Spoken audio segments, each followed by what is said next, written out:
我係車烈雲，你好。我係游泳運動員，1959年代表廣東省參加第一屆全運會。下午3點多，全運會開幕式開始，29個代表團的各民族男女運動員進入會場，接受黨和國家領導人的檢閱。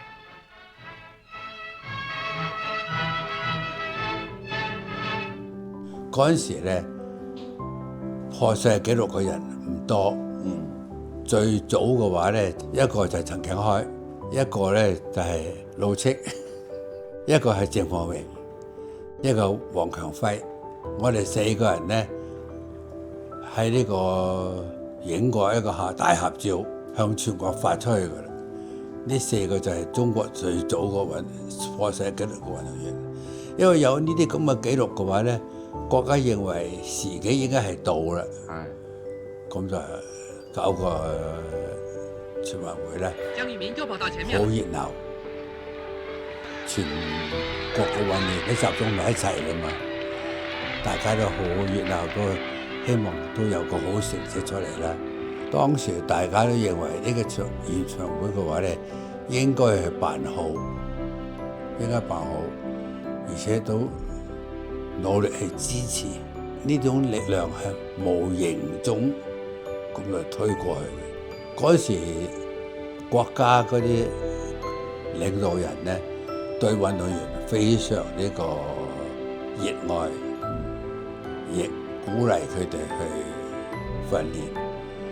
咁有時候周總理同埋阿賀龍到運動員呢個宿舍探訪我哋食飯啊，伙食啱唔啱啊，夠唔夠量啊？對我嚟講，作為一個運動員嚟講嘅話咧，見到國家有呢個發展都好高興，非常高興。但係咧，就算係我係最後一次去比賽啦，我都盡努力去游好啲佢。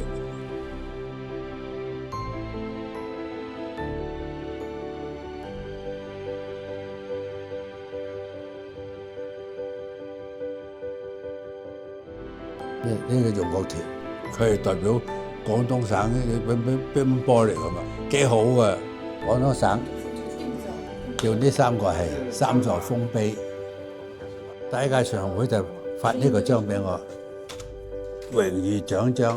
鍾南山嘅話咧，佢係54年就已經係國家隊㗎啦，但係佢唔係全職，而一方面翻去北醫上課，下晝嚟訓練。因為同我哋比較都係廣東同聲同語同氣，所以大家打得比較好。佢好喜歡音樂，我哋一班人都好熱愛音樂，所以咧就大家行埋一齊就好容易就合埋一齊。咁就喺嗰個年代咧，咁就搞咗個樂隊，細啲嘅樂隊，10零20人咁樣，有彈琴啊。我太太彈鋼琴，咁風站山係吹黑管，我哋小提琴。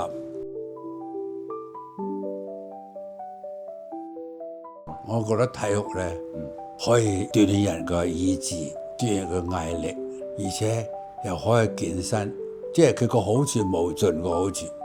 你只要參加運動嘅話咧，佢有好多呢種表現出嚟嘅，就係毅力啊、意志啊、堅持啊。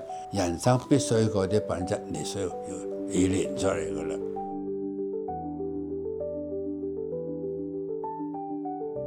我總係覺得一個國家以前全運會都係喺國內各個省市，呢次咧大灣區香港包入嚟一齊去搞，就希望搞到佢有聲有色。我都好希望香港影響力擴大佢，搞好佢，吸引到香港嘅人都重視體育，參加體育。